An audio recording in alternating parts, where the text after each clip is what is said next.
Bom dia, irmãos. Grata alegria estar aqui novamente para ministrar essa aula para os irmãos. A aula de hoje é um tema muito importante que perpassa toda a Escritura.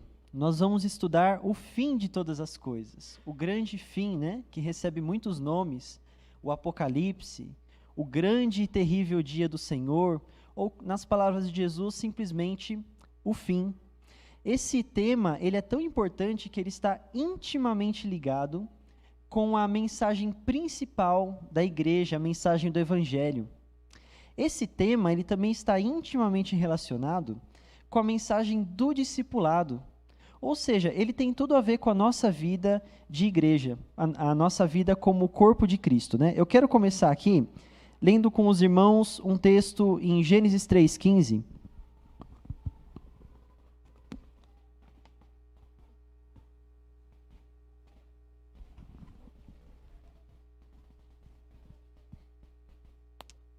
Vamos ler aqui esse texto já muito lido, muito conhecido, Mas é sempre bom nós relembrarmos ele, porque ele é basicamente um texto-chave no Antigo Testamento e um texto-chave em toda a Bíblia, Quando Adão e Eva pecaram e ali Deus descobriu o pecado deles, digamos assim, e Deus começa a falar as consequências do pecado, um de cada vez, ele começa a falar com a serpente, e ele diz: porém inimizade entre você e a mulher, entre a sua descendente e o descendente dela. Este lhe ferirá a cabeça, e você lhe ferirá o calcanhar. Vamos orar mais uma vez? Senhor, obrigado pela esperança que temos no Senhor, Pai. A esperança que temos de que é no Senhor que está a nossa vida, apesar das dores que temos que passar, das dores que temos que suportar cada vez maiores, Deus, por amor ao Senhor, até que chegue o grande fim, o grande dia da Tua vinda, Senhor Deus, o dia mais alegre da nossa existência, onde poderemos finalmente habitar com o Senhor e reinar com o Senhor para todo sempre. Nos ajuda a entender essa mensagem e trazer ela para dentro do nosso coração. Opera isso, Deus, por meio do Teu Espírito Santo. Rogamos assim em nome de Jesus. Amém. Muito bem, irmãos. Nós vamos estudar hoje, principalmente, o texto de Mateus, capítulo 24, que é a mensagem de Jesus Cristo acerca do fim. Nós vamos passar por outros textos da Bíblia, mas eu peço a você que deixe a sua Bíblia aí aberta em Mateus, capítulo 24.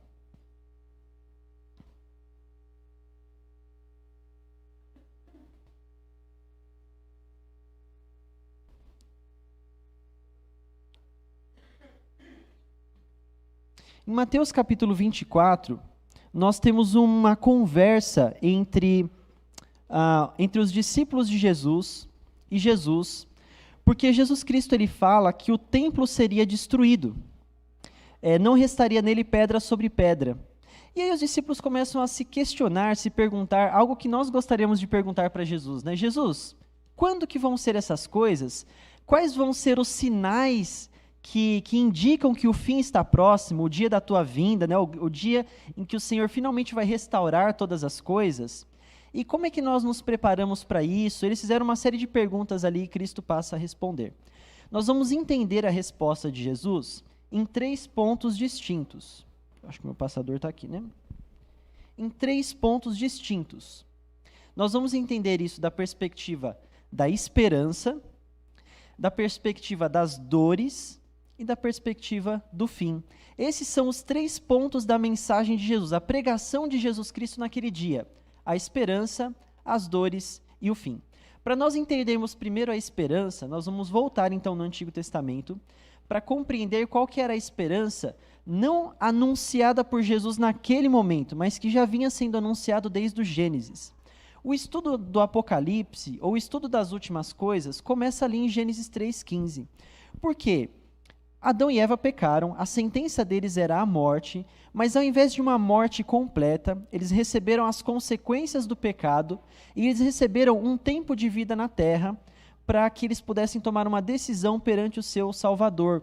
Foi anunciado então para eles um Salvador e eles se agarrariam a essa promessa de Deus com toda a esperança. E de fato foi isso que Adão e Eva fizeram. Eles se agarraram à promessa de Deus com toda a esperança. Que promessa era essa? A promessa de um descendente. A partir de Gênesis 3,15, cada texto que você lê do Antigo Testamento, ele só faz sentido se você se lembrar do descendente. Eles tinham a esperança de que este homem, descendente da mulher, nasceria e ele quebraria a maldição, pisaria na cabeça da serpente, ou seja, ele resolveria todo o problema do pecado e resolveria a principal consequência do problema do pecado. Qual que é? A morte. A morte em todos os seus sentidos. Morte como separação do homem dele mesmo, ou seja, vamos pensar, a separação do corpo da alma. Então, essa morte. A morte como a separação do homem de todas as coisas da criação, o relacionamento do homem com outro homem, o relacionamento do homem com as realidades da sociedade, com a realidade do trabalho, com a realidade de todas as coisas, e a separação do homem do seu Criador, de Deus, a morte completa, espiritual e eterna. Então, esse pisar na cabeça da serpente resolveria tudo, mas há um custo, há um preço que seria pago. Essa serpente morderia o calcanhar do descendente. E a gente sabe o que acontece quando uma serpente venenosa, né, morde o calcanhar de uma pessoa, a pessoa morre, né? Então, ele pagaria com a vida para conquistar essa liberdade para o homem, pagando o preço ali do pecado.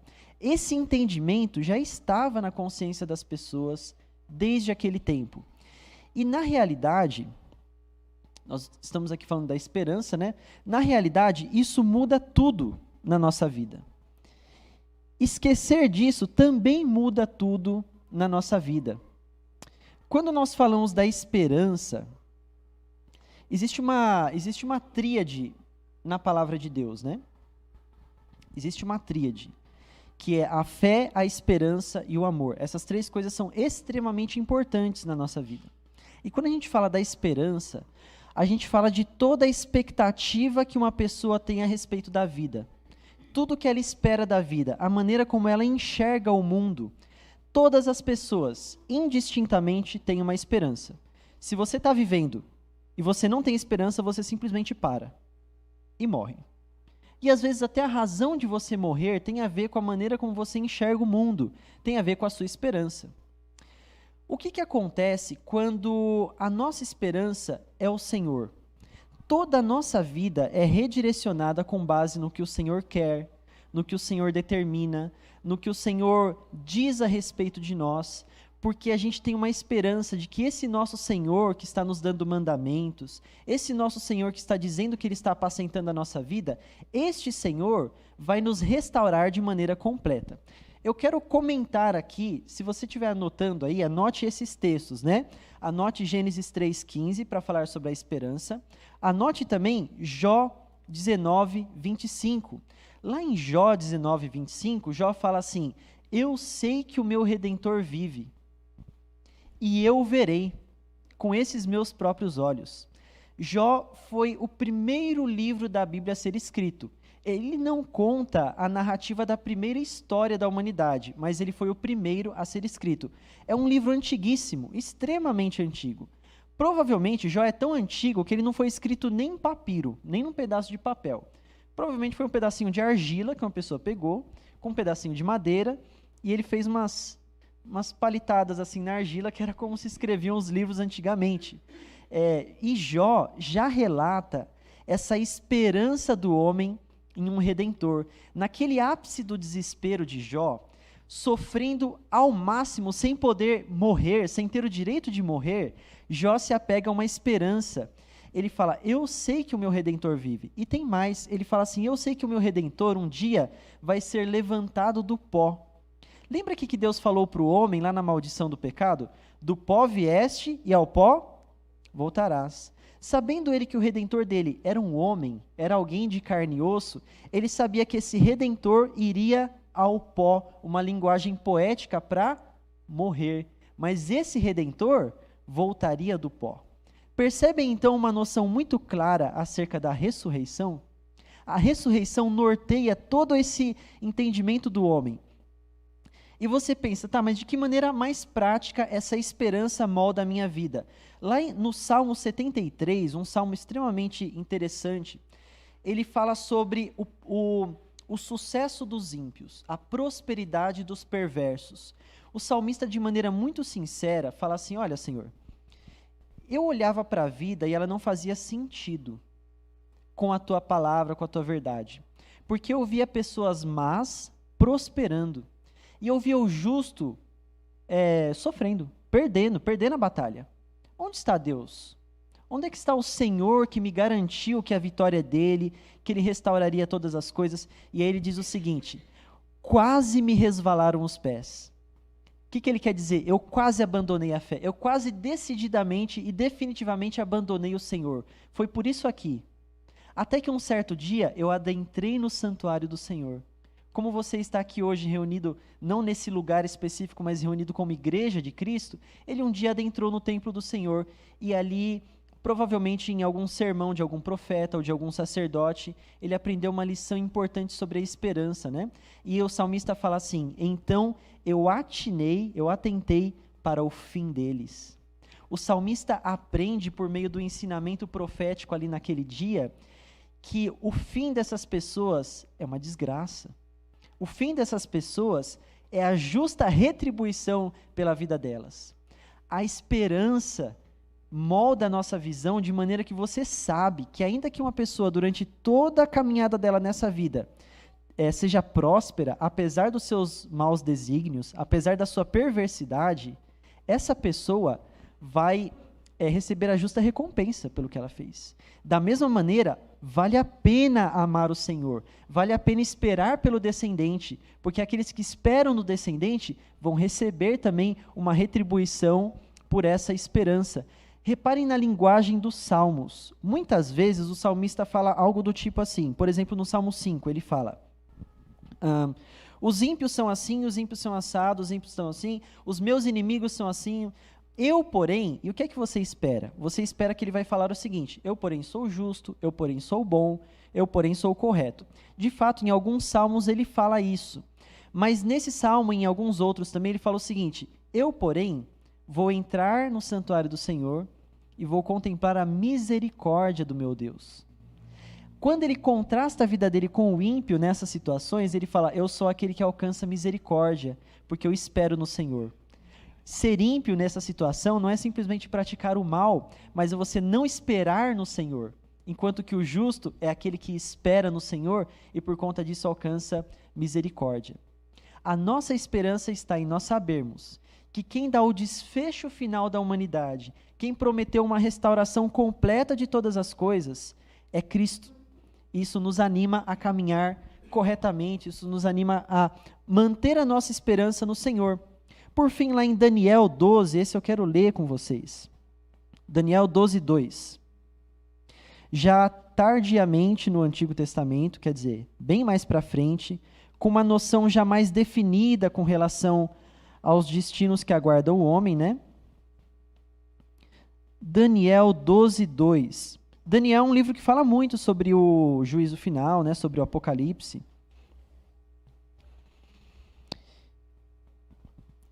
Diz assim: multidões que dormem no pó da terra. Vê de novo a linguagem aqui, fazendo um link com Jó, fazendo um link com Gênesis, né? Multidões que dormem no pó da terra acordarão, uns para a vida eterna e outros para a vergonha, para o desprezo eterno. Essa perspectiva tem que estar fixada na sua mente, para você poder caminhar realmente de uma maneira que agrada ao Senhor, para você não desanimar quando você vê a prosperidade do perverso e assim por diante. Mas o que acontece quando as pessoas se apegam a outras esperanças, ou quando outras esperanças contaminam o nosso coração? Percebam como que é o cristianismo. Você tem uma visão, uma descrição de por que as coisas são do jeito que são, né? Por que as coisas não vão bem? Bom, as coisas não vão bem porque o homem caiu em pecado. Qual que é a raiz de todo o mal do mundo? Qual que é? Na ponta da língua, assim. Pecado. É isso. Na visão do cristianismo é isso. Não existe mal no mundo que não tenha raiz no pecado. Qual que é a resposta para todo o mal do mundo? Na ponta da língua. Jesus Cristo. E tudo isso culmina num momento final, ou seja, numa expectativa de paraíso, que é quando Cristo vai vir e resolver todas as coisas de uma vez por todas. A mesma coisa acontece com outros projetos de esperança. Eu vou dar um exemplo para vocês que é bem contextual para a gente. Vamos falar do feminismo. O feminismo ele tem diversas escolas, ele tem diversas vertentes. Mas, de maneira geral, uma coisa que a gente percebe no feminismo é uma descrição do mal no mundo. Qual que é o problema do mal no mundo? Então, associado a uma visão marxista, a uma visão progressista, ele identifica que o mal no mundo é uma disputa entre o opressor e o oprimido, entre pessoas que possuem o poder e pessoas que não possuem o poder, e eles estão em guerra um contra o outro. E aí o feminismo vai criar uma veia dessa descrição ao falar que o problema do mundo é o homem opressor. Basicamente, o problema do mundo é o homem. Então, o homem, ele representa um papel importante nessa disputa entre opressor e oprimido, e o homem carrega esse papel de opressor. Então, a queda do feminismo é a opressão do homem. Conversando com uma mulher ou um homem feminista, ou assistindo filmes e séries, ou assistindo programas de televisão, isso fica muito claro para a gente. Ele percebe a raiz do mal e ele ataca a raiz desse mal. Ele realmente acredita que, ao resolver esse problema ideologicamente, ou seja, ao educar corretamente as pessoas sobre essa verdade, eles vão corrigir o problema do mundo. Ou seja, qual que é a resposta, a solução para a humanidade na ponta da língua de um feminista ou de uma feminista? É o feminismo. É essa visão esclarecida, é a visão marxista, é a resposta da luta, do oprimido lutando e subvertendo a sociedade, resolvendo essa questão da sociedade. E ele tem um projeto de paraíso também. O paraíso é quando finalmente homens e mulheres forem entendidos com igualdade. Na verdade, envolve muitos outros aspectos, de maneira que o feminismo ele tem mensagens verdadeiras. Isso é importante você saber, as esperanças falsas não erram em tudo. Elas têm muitos pontos de verdade, mas elas erram na essência. Qual que é o primeiro erro? Eu estou usando o feminismo só como exemplo, tá bom? Qual que é o primeiro erro do feminismo? É negar a natureza do pecado. Negar a realidade do pecado, que afeta homens e mulheres. Negar também um Deus criador que cria todas as coisas, determinando como que elas serão. E apesar de existir de fato opressão masculina, existir de fato aspectos que precisam ser corrigidos, Deus estabeleceu uma relação entre homens e mulheres na criação, entre maridos e esposas, etc., como nós já aprendemos aqui em outras aulas.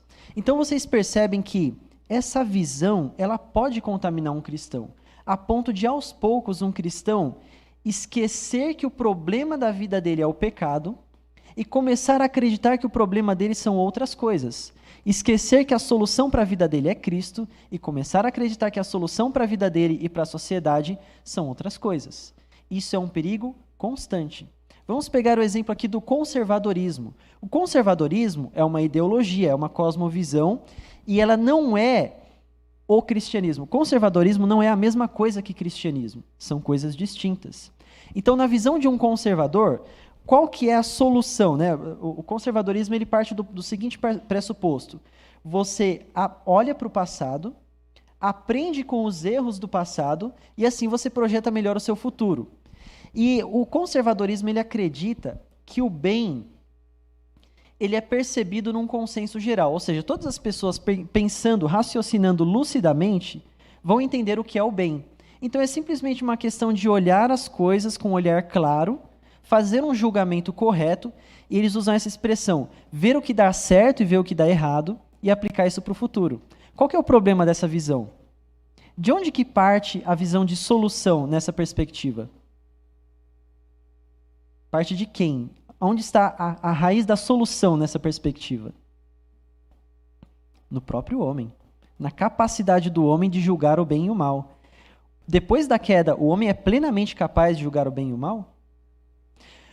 Por que o conservadorismo pensa isso? Porque o conservadorismo ele surge numa sociedade que herdou, ele tem uma herança cristã. O conservadorismo surge em contextos de uma sociedade que meio que foi criada pelo cristianismo. Então eles já não acreditam mais em Deus, Cristo não é mais a resposta, mas eles ainda têm os velhos hábitos, os bons costumes. Então, por ter essa tradição, eles acham que isso vem do coração deles, vem simplesmente de uma consciência clara acerca das coisas. E não é. O dia que acabar essa herança, e eles tiverem apenas o ateísmo deles, ou apenas a religiosidade distorcida deles, as coisas vão começar a degringolar. Eles já não vão ser capazes de olhar e fazer uma análise correta acerca da vida. Então, conservadorismo é a resposta para os nossos problemas, mas de maneira nenhuma. O conservadorismo é uma leitura distorcida da realidade. Ele acerta em certas coisas por pura sorte. Ele acerta. Isso quer dizer que a gente tem que chegar para o conservador e dizer assim, você está totalmente errado. Não, a gente tem que ter um ponto de contato ali. Mas a nossa esperança não é o conservadorismo. Uma resposta assim, você não precisa de Cristo. É só você olhar para as tradições e perceber, não, você precisa de Cristo. Como já uma pessoa fala aqui repetidamente, né? A pessoa tem tudo, só não tem Cristo, né, reverendo? Tem tudo, só não tem Cristo. Então ela não tem nada. Né? O essencial ela não tem, tá bom? Então, isso a gente percebe ao olhar para a palavra de Deus no Antigo Testamento e nos lembrarmos da nossa esperança, nos textos de Gênesis, Jó, Salmos, Daniel e muitos outros textos, tá bom? Então, a fé, ela fala de um projeto de redenção. E o nosso projeto de redenção precisa ser Cristo. Vamos fazer uma leitura rápida em Colossenses 3, 4.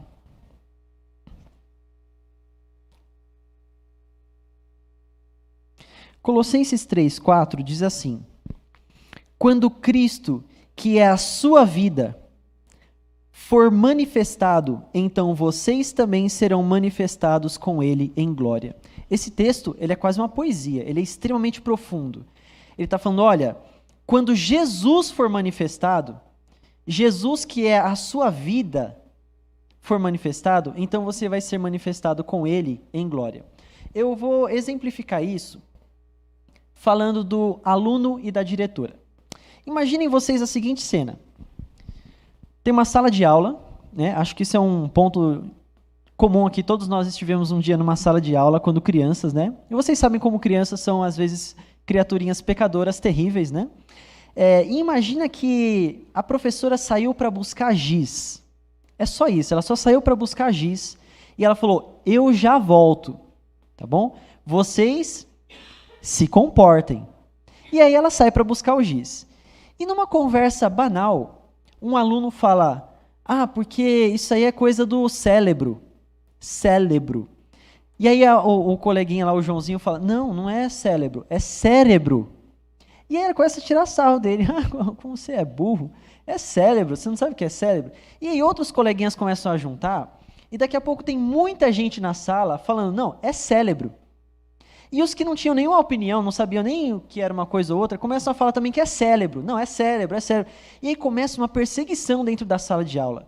Nesse curto espaço de tempo que a professora foi buscar o giz. E começam a xingar o menino, começam a falar palavrão, aí vem um menino e começa a bater nele. Sentiu dor aí no seu cérebro, né? E começa aquela coisa terrível. O menino, angustiado, começa a chorar. Ele está desesperado, mas ele não vai abrir mão da opinião dele porque ele aprendeu, ele lembra que ele aprendeu. É cérebro. É cérebro. E aí tem um outro coleguinha que ele também está assim, né? Eu acho que é cérebro mesmo. Mas por conta daquela situação de perseguição, ele fala, eu não sou doido de levar a tapa na cabeça também. Eu vou falar que é cérebro. Mas tem um outro coleguinha que ele fala assim, não, eu acho que isso aqui não está certo. Eu acho que ele está certo. Eu vi lá na lição de casa que é cérebro mesmo. Agora está esse pandemônio na sala. Uma situação desesperadora, o menino está em prantos. Ele não aguenta mais, ele só quer voltar para casa, ele só quer a mãe dele. Ele não achou que o dia dele ia ser um inferno daquele. Até que, finalmente, abre a professora a porta. E ela está com a diretora. Porque lá da sala da diretora, eles conseguiam ouvir os berros das crianças. E a diretora fala, o que está acontecendo aqui? Aí o menino, em soluços, explica, não, porque eles falaram assim e tal, e as crianças confirmam, e a diretora e a professora falam, gente, primeiro de tudo, é cérebro. Vocês já aprenderam já essa lição. A professora já falou já isso para vocês. Em segundo lugar, o que vocês estão fazendo? E aí vai todo mundo para a diretoria. E aquela criança ali que estava sendo humilhada, que estava sendo rejeitada, que estava sendo desprezada, a verdade dela vem à tona. A glória dela resplandece na frente da sala inteira. E a maldade, a perversidade daquelas crianças também vem à tona. Elas esqueceram que a professora ia voltar. Aquelas crianças esqueceram que tinha um livro que falava a lição correta. Elas esqueceram de tudo, elas desprezaram a professora. Só que a professora um dia volta. É isso que esse texto está falando. Olha, mantenha-se firme em Cristo e em mais nenhuma outra esperança. Porque quando Cristo, que é a vossa vida, se manifestar, então vocês vão ser manifestados com Ele em glória. Percebem? Isso é a esperança. E era nessa esperança que as pessoas aguardavam, ou se esperava que elas aguardassem, né, nos tempos de Jesus. Então vem o discurso de Jesus, e Cristo começa falando, dando a resposta para essa esperança, falando das dores. Vamos então finalmente abrir em Mateus 24.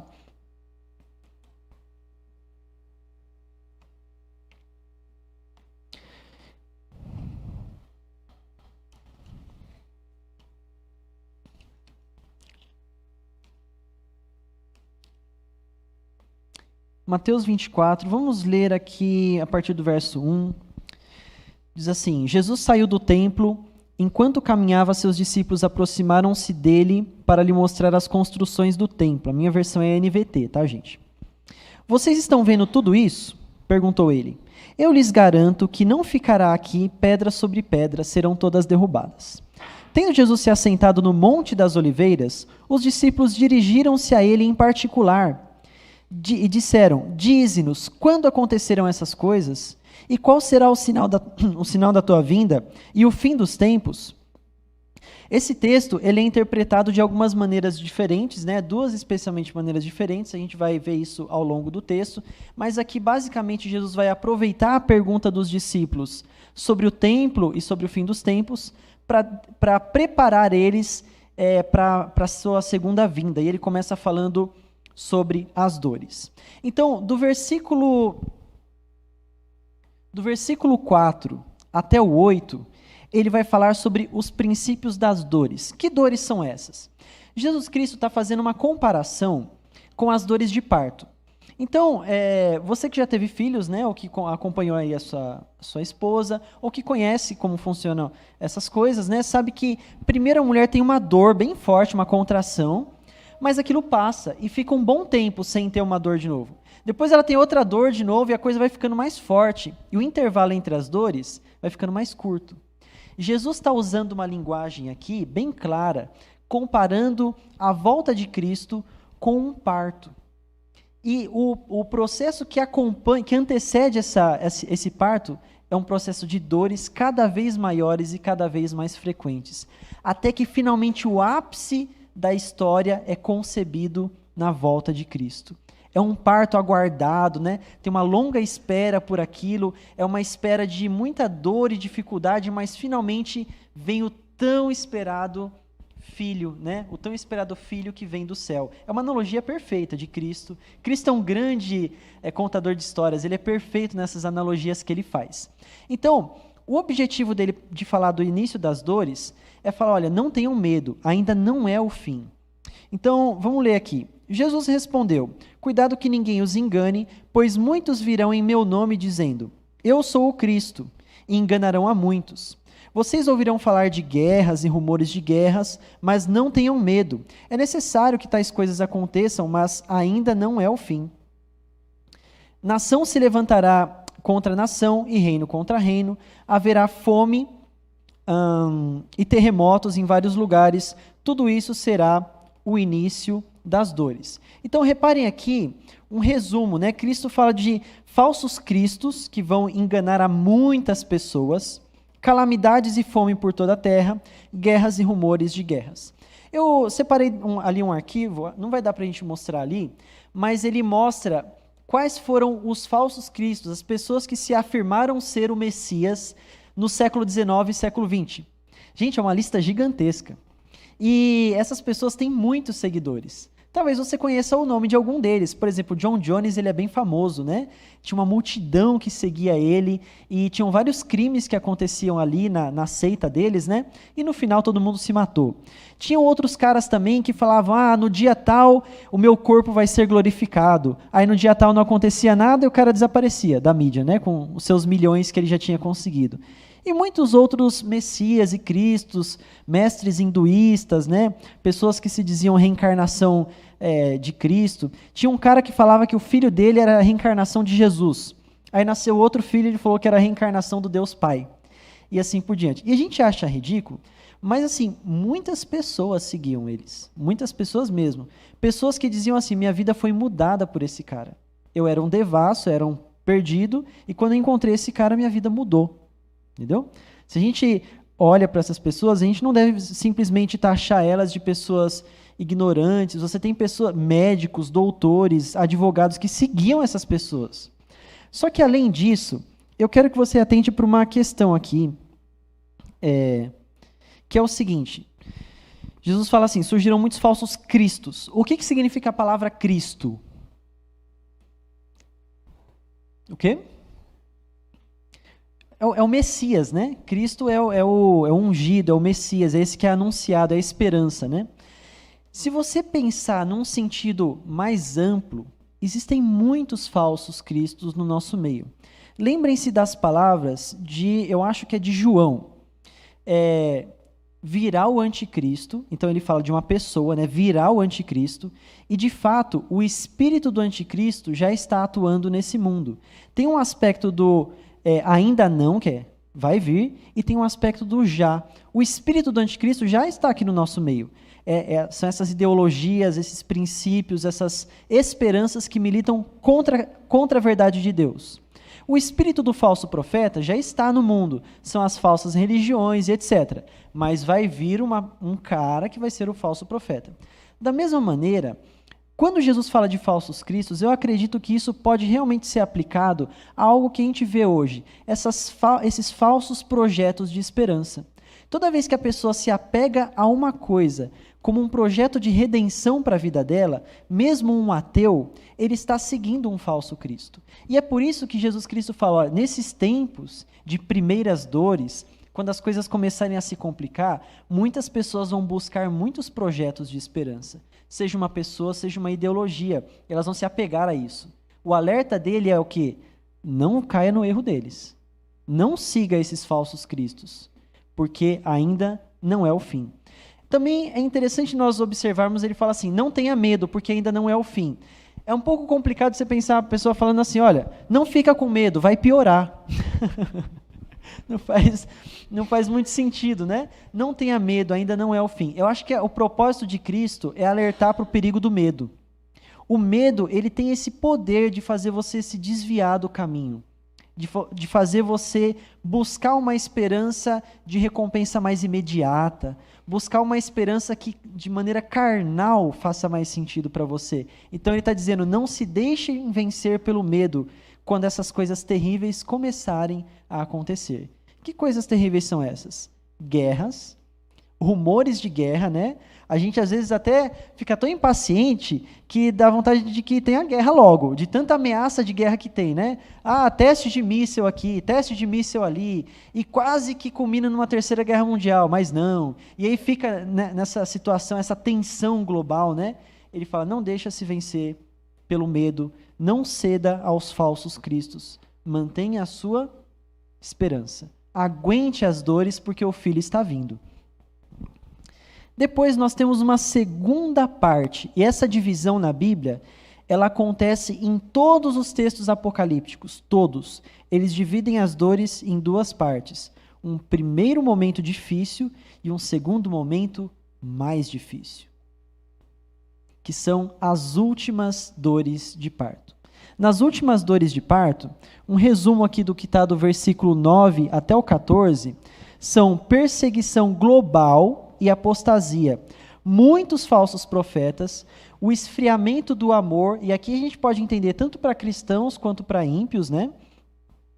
E ele fala, quem permanecer até o fim será salvo, a pregação do evangelho virá em todo mundo, e então virá o fim. Vamos explicar alguns desses termos aqui que podem causar confusão, alguma dessas falas aqui de Cristo. Primeiro, uma perseguição global, isso é tranquilo. Cristo está falando que quando chegar perto do fim, essa perseguição que a gente ouve falar no Oriente Médio, que a gente ouve falar na Coreia do Norte, em alguns países, isso vai ser no mundo inteiro. Isso nos leva a crer que vai existir uma ideologia, e de fato isso está confirmado no Apocalipse, que não vai ter mais uma ideologia aqui, uma ideologia ali, esse país pensa de um jeito, esse de outro. Vai ter uma ideologia, um princípio, um projeto de esperança falso que vai conquistar o mundo inteiro. Todo mundo vai pensar do mesmo jeito. E quando isso acontecer, o cristianismo vai ser finalmente compreendido como algo incompatível com a humanidade. Eles vão falar, a verdade dessas pessoas aqui é absolutamente incompatível com o nosso projeto de esperança. Eles são uma ameaça. Isso é muito comum, né? Quando você prega o evangelho para algumas pessoas, por conta da esperança que elas têm, eles enxergam o cristianismo como uma verdadeira ameaça ao projeto deles. Isso vai culminar, isso vai ser levado até as últimas consequências. Então vai ter essa perseguição global. Aqui é tranquilo. Muitos falsos profetas e esfriamento do amor. É aquilo que a gente já vê acontecendo nos nossos dias, mas vai ser mais, né? O que a gente percebe? Ódio entre as pessoas, individualismo, distanciamento, impessoalidade. Você cuida da sua vida, eu cuido da minha. Seu problema não é problema meu. Você se resolva aí, eu não quero... Enfim, o distanciamento entre as pessoas, né? Agora, essa frase aqui pode gerar confusão. Quem permanecer até o fim será salvo. A eleição, ela está clara na Bíblia. Já aprendemos isso em muitas aulas aqui na igreja. A predestinação está clara na Bíblia. Mas existem textos que eles comunicam para a gente não uma mensagem contrária, mas o outro lado da mesma verdade, que aqueles que são verdadeiramente eleitos são aqueles que permanecem até o fim. A gente não deve ficar desconstruindo esses textos, ou explicando demais esses textos. Se o propósito de Jesus é falar quem permanecer até o fim será salvo, nós temos que enfatizar essa pregação. Mesmo sendo calvinistas, acreditando na predestinação. Olha, não se enganem. Somente quem permanecer até o fim será salvo. A Bíblia fala muito da apostasia, de pessoas que abandonam a fé.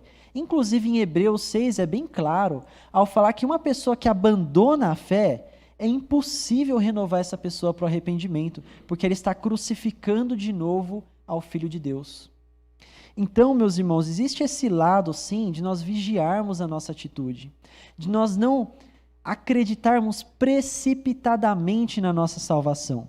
A certeza de salvação não vem simplesmente porque, eu fiz a oração que tem que fazer lá. Eu sou salvo porque eu sou parte de uma igreja muito boa que é de pregação calvinista. Não. A confirmação, a certeza de salvação vem por meio de quem? Quem que nos dá a certeza de salvação? O Espírito Santo de Cristo, que confirma com o nosso espírito que nós somos filhos de Deus. Tá bom? Então Cristo fala, olha, a coisa vai ficar feia. Quem permanecer até o fim será salvo. Essa é a ênfase dessa pregação, né? Lembrando que o mesmo Jesus, no mesmo livro, fala em outros textos acerca de certeza de salvação, de predestinação e tal. Uma verdade não anula a outra, tá? Então ele fala da pregação do evangelho em todo o mundo. Não quer dizer que cada pessoa individualmente vai ter ouvido a pregação específica do evangelho, mas de que o evangelho vai finalmente ter alcançado proporções plenas no globo todo. Cada nação, cada tribo, de maneira representativa, cada lugar do mundo vai ter recebido ali o evangelho. Outro foco também disso, do que Cristo está falando, é assim, olha, com tudo isso, com essa intensidade das dores, esses que vão permanecer até o fim, vão continuar pregando o evangelho, debaixo de perseguição. E aí Cristo fala, então virá o fim. Antes dele falar sobre como vai ser esse fim, ele resolve voltar na grande tribulação e descrever ela com mais detalhes. Cristo gasta muito tempo falando das dores, né? Ele vai falar agora da grande tribulação. É assim que esse momento é chamado na Bíblia. Tem algumas linhas doutrinárias que acreditam que nós, os cristãos, não vamos passar pela grande tribulação. A justificativa é a seguinte: jamais que Deus, o nosso Senhor, nosso Pai, permitiria que nós passássemos por um momento tão difícil. Ora, não é bem isso que a Bíblia está mostrando. Ele permitiria sim. E ele permitiria isso para o nosso bem. Todas as coisas cooperam para o bem daqueles que amam a Deus, daqueles que são chamados segundo o seu propósito. Paulo também fala: a nós nos foi dada a graça de não apenas crermos nele, mas de sofrermos por ele. Então ele fala que vai haver essa grande tribulação e nós vamos passar por ela. Tem uma outra linha de pessoas que acredita que essa descrição de Jesus do 15 ao 21 diz respeito ao que acontece no ano 70 depois de Cristo, quando o exército romano invade ali o Israel, né, conquista tudo ali, destrói tudo e destrói o templo. E tem uma fala aqui que é o abominável da desolação, quando finalmente acontecer o que está profetizado em Daniel, o abominável da desolação. O que seria esse abominável da desolação, segundo essas pessoas? São chamadas preteristas. Os preteristas acreditam que, naquele momento em que um imperador romano entrou no templo, ele pegou uma porca, considerada um animal imundo para os judeus, e ele sacrificou essa porca em holocausto ao Senhor, em adoração ao Senhor. Eles acreditam que esse é o abominável da desolação. E aí toda essa profecia do 15 ao 21 se cumpre ali, já se cumpriu. Algumas pessoas que acreditam nisso, além dessas pessoas que dizem que Deus não permitiria a igreja passar por isso, é um outro tipo de pessoa que acredita numa coisa chamada pós-milenismo. Talvez você não vai gravar aqui essa palavra, né, pós-milenismo. Mas o que você vai gravar? Que essas pessoas acreditam que o evangelho vai sendo pregado, o mundo vai sendo transformado, as coisas vão melhorando, e assim que vai se instaurar o reino de Deus. Então, o mundo vai se cristianizando, vai se tornando cada vez mais cristão, até finalmente, por nosso esforço, por pregação da igreja, o reino de Deus se instaurar na terra.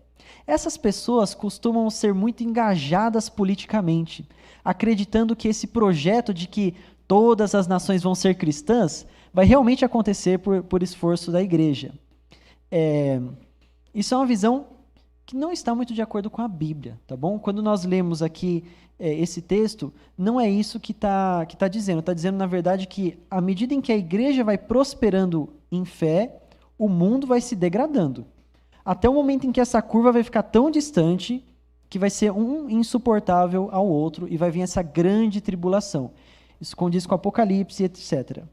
Eu vou explicar brevemente o porquê, é simples para a gente explicar isso. Tem uma expressão em Daniel e no Apocalipse que é a seguinte: se preparem, porque nunca houve um momento tão difícil como esse, e depois desse, nunca mais haverá um momento tão difícil assim. Percebem? Isso está escrito em Daniel 12:1, e isso está escrito em Apocalipse 7, do 13 ao 14.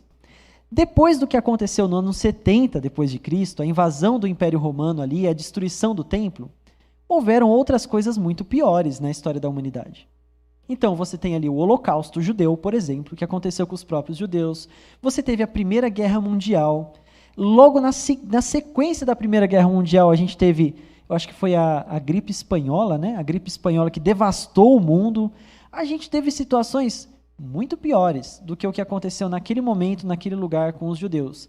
Então, ele não está falando disso. Ele está realmente falando de uma perseguição global, grande e insuportável. No versículo 22, Cristo fala que essa grande tribulação, esse aumento das dores, sofreu uma interferência divina.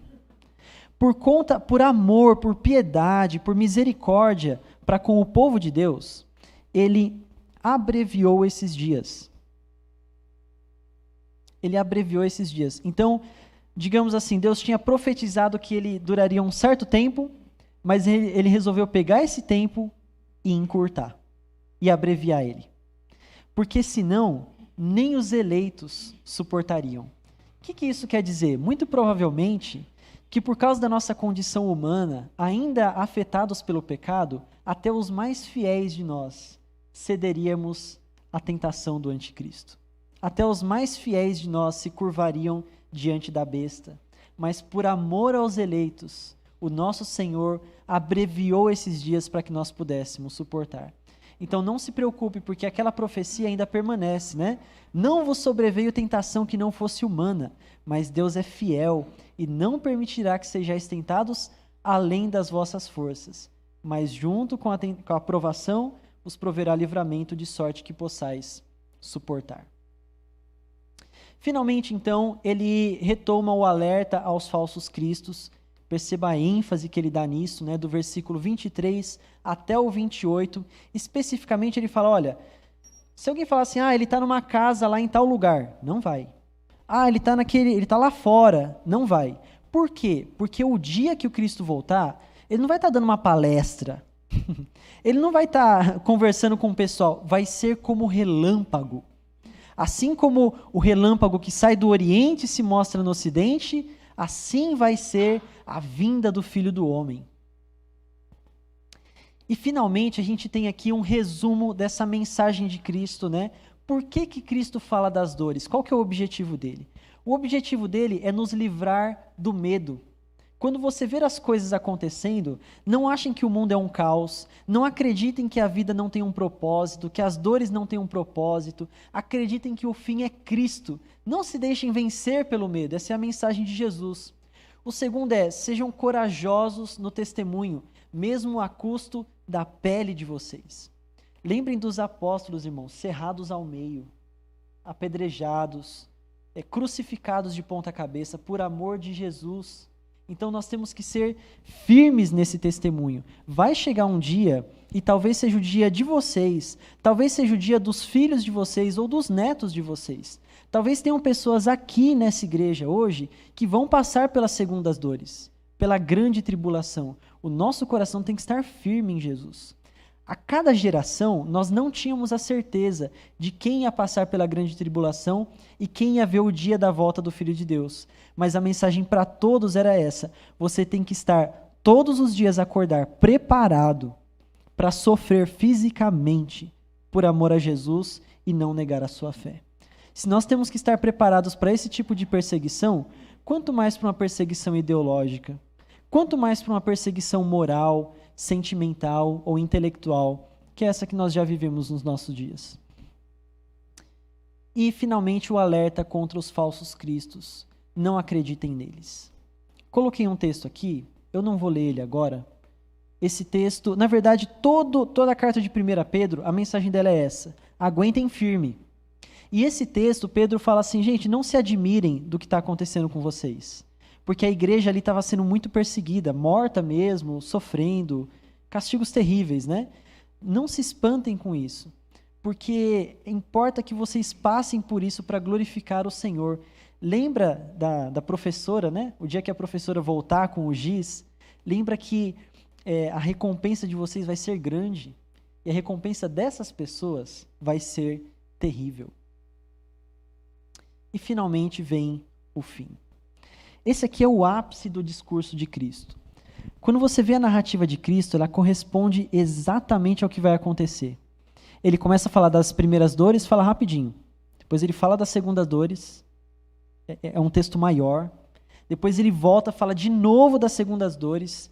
E você vai tendo aquela angústia, aquela ansiedade, você sofre com a descrição de Jesus. É dor, é perseguição, é apostasia, a gente abandonando a fé, é ódio, é o esfriamento do amor, até que finalmente vem o fim. E como é descrito esse fim por Jesus? Primeiro ele começa a descrever o fim como um grande cataclisma. Ele fala que os poderes dos céus vão ser abalados. Então ele fala que imediatamente após a grande tribulação, lembra, é como relâmpago. Assim que acabar a grande perseguição, inclusive ela vai acabar com a volta de Cristo, já vem o fim. Então, ele fala do céu escurecendo, da lua, né, perdendo a sua luz. Então, a gente não sabe exatamente o que é isso, mas coisas extraordinárias vão acontecer no mundo, na natureza, né, terremotos e coisas desse tipo. Ele fala também que os poderes do céu serão abalados. De alguma maneira, existe uma estrutura que nós não conhecemos de governo espiritual. A Bíblia fala muito, lembra, de principados, potestades. Quando fala de principados e potestades, não está falando de Roma. Ele está falando de criaturas, de seres espirituais que exercem poder e autoridade no mundo. Essas autoridades invisíveis, que nós não vemos, mas percebemos, que não dá para a gente saber exatamente como elas funcionam, essas estruturas vão ser abaladas. Isso vai ser perceptível. E aí ele fala que, no versículo 30 ao 33, se verá no céu o sinal do Filho do Homem, e todo olho verá. Agora pense nisso. A volta da professora com o giz. Imaginem, gente, as pessoas se acabando em pecado. Imagina crentes sendo mortos e perseguidos em todo o mundo. Imagina os cristãos vivendo um mar de lágrimas todos os dias, enquanto os ímpios estão no seu bacanal, no ápice do pecado, e Cristo volta. Todo olho verá. A gente não sabe como que é isso. Tem pessoas que falam assim, não, Cristo vai voltar, mas por conta da tecnologia, isso vai ser televisionado em todo mundo, né? Não sei. Ou, de repente, Cristo vai vir de maneira realmente mística e mágica, e todas as pessoas vão aparecer. Imagina um Cristo aparecendo na frente de cada ser humano. Ou imagina uma luz no céu que envolve todo o globo terrestre. Ou todas essas coisas ao mesmo tempo. Eu não sei. Mas a ênfase da mensagem de Cristo, olha, todo olho verá, as pessoas vão ver. E quando todo olho vir isso, as nações vão se lamentar por causa de Cristo. Se você pesquisar na Bíblia do seu celular, Dia do Senhor, você vai ter uma enxurrada de textos em todo o Antigo Testamento falando o grande e terrível dia do Senhor. O grande e terrível dia do Senhor. Repetido insistentemente. A mensagem da volta do Senhor é uma mensagem de um dia tremendo, de um dia terrível. As pessoas vão cair em desespero. O Apocalipse narra de maneira poética, claro, que quando as pessoas virem o Filho do Homem, eles vão clamar, eles vão implorar para os montes se jogarem em cima deles, para cobrir eles, para que eles não sejam contemplados por aquele olhar do Senhor. Cristo tem sido paciente até agora, irmãos. Cristo tem sido manso e bondoso e tolerante com pecados terríveis, mas isso não quer dizer que ele não está vendo. Quando um pedófilo abusa de uma criança, ele está vendo. Quando uma pessoa odeia a outra no coração dela, ele está vendo. Quando uma pessoa mente sobre a outra, difama a outra, ele está vendo. Quando a gente age com corrupção, quando as pessoas agem com corrupção nos seus trabalhos, tudo isso ele está vendo. E o fato das coisas continuarem assim, né? O vento sopra lá fora, os carros passam, pode dar uma falsa impressão de que isso não tem consequência. Quando ele voltar, essa falsa impressão vai acabar. As pessoas vão se lembrar dos seus pecados, vão botar a mão na cabeça e falar, ai meu Deus, o que eu fiz? E aí já não vai ter mais volta. Essa mensagem faz parte da mensagem do cristianismo. Ela está colada na mensagem do Evangelho. Dizer que vai haver um grande e terrível dia do Senhor. E quando ele voltar, você não vai querer ser inimigo do Senhor naquele dia. Porque Cristo vai arregaçar as suas mangas e falar, agora é a minha vez. O grande e terrível dia do Senhor. Ao mesmo tempo também, todas as pessoas vão ressuscitar. Então isso não vai ser uma coisa contemplada só por quem estiver vivo. Cada pessoa que já morreu, que acha assim, morri legal, fiz um monte de coisa errada, morri, acabou para mim, morri bem aqui. Ela vai ser ressuscitada. No seu corpo e na sua alma. O corpo e a alma vão estar juntos ali para receber o juízo de Deus, né? Não vai ser só um espírito agonizando nos seus sentimentos, vai ser um corpo e uma alma ali perante o Senhor. Mas também vão ressuscitar os filhos de Deus. Cristo vai voltar e junto com Cristo, um exército de almas, de todos os cristãos que estão no céu. Lembrem disso, a nossa esperança não é habitar para sempre no céu com Deus. O céu é um lugar espiritual, certo? A morada celeste é um lugar espiritual. Esse lugar espiritual é para onde a nossa alma vai quando nós morremos. Mas a nossa alma lá está desfrutando de muitas coisas boas. Ela está livre do pecado, ela está muita coisa boa, mas ela está plena em seu viver? Não, porque ela é só uma alma. E Deus não criou você para ser uma alma. Deus criou você para ser uma integridade, uma alma com o corpo, um aspecto material e um aspecto imaterial. Então essas almas também vão estar numa esperança, numa expectativa de ter seus corpos de volta. A grande esperança do cristão não é morar para sempre no céu com Deus. A grande esperança do cristão é a ressurreição dos mortos. Começa a ler os textos e você vai ver que onde antes você interpretava ali ir para o céu, você vai ver ressurreição dos mortos. É o teu corpo voltado à terra, ser restaurado, glorificado e você viver numa nova terra restaurada para sempre com Cristo. Então, essa alma vai encontrar com esse corpo e vai para as nuvens, literalmente as nuvens, no céu com Deus. Todos os crentes de todas as épocas, enquanto os ímpios vão estar aqui na terra. Eles vão receber todo esse juízo de Deus e vão ser banidos para o inferno. E o inferno, por sua vez, para o lago de fogo. Então, finalmente, a terra vai ser restaurada, removida dela o pecado e a consequência do pecado. Isso a gente vê em tantos outros textos, por exemplo, no Apocalipse, né? A reunião dos filhos de Deus. E Cristo fala, não passará essa geração sem que todas essas coisas aconteçam. O que isso quer dizer? Não vai passar essa geração sem que todas essas coisas aconteçam. Confuso, né? Então, aquela pessoa que estava lá ouvindo a mensagem de Jesus, morreu, mas faz muito tempo. Não deve ter mais nem o osso da pessoa, né? Ainda que tivesse talvez alguma criança muito pequena ali também, já sumiu na terra, assim, né? Então, o que quer dizer isso, essa geração? Algumas pessoas traduzem geração aqui como raça, para dizer que é a raça de judeus, né? Então, até Cristo voltar, os judeus não vão ter sido extintos ainda, essa raça ainda não vai passar. Mas isso não faz nenhum sentido com o discurso de Jesus e nem com a teologia bíblica acerca do Israel de Deus, né? Nós somos o Israel de Deus. Quando você pega essa palavra geração, você pode fazer isso em português mesmo, e pesquisa a palavra geração nos evangelhos, Jesus fala assim, até quando eu estarei com essa geração perversa? Né? Essa geração não entende os sinais que eu faço. Essa geração isso, essa geração aquilo. Essa geração é as pessoas que vivem em queda, é as pessoas que vivem na consequência do pecado, é as pessoas que não têm fé, que não têm Cristo no seu coração. Cristo está dizendo, olha, essa geração de perversos, esse mal de perversos, não vai acabar até que cada uma dessas profecias se cumpram. Essa é a mensagem de Cristo. Essa geração de rebeldes contra o Senhor não vai acabar, ou seja, isso faz cair por terra definitivamente o discurso dos pós-milenistas, né? Pelo menos, a meu ver, eu enxergo dessa maneira. Essa geração de perversos não vai acabar até que volte o Filho do Homem e haja o lamento ali das nações. Cristo, ele fala para nós uma série de analogias até o final do capítulo seguinte. Então, você lembra da parábola dos 10 talentos? É nesse contexto.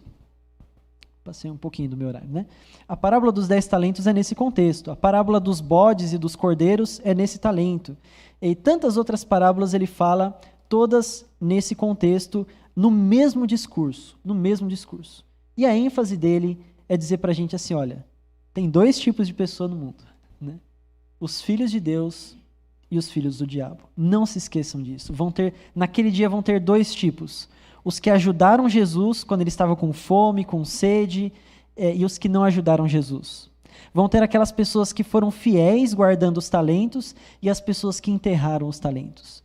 Vão ter aquelas pessoas que são como as 10 virgens sábias, que estavam aguardando a esperança, e como aquelas 10 virgens nécias, que não estavam aguardando a esperança.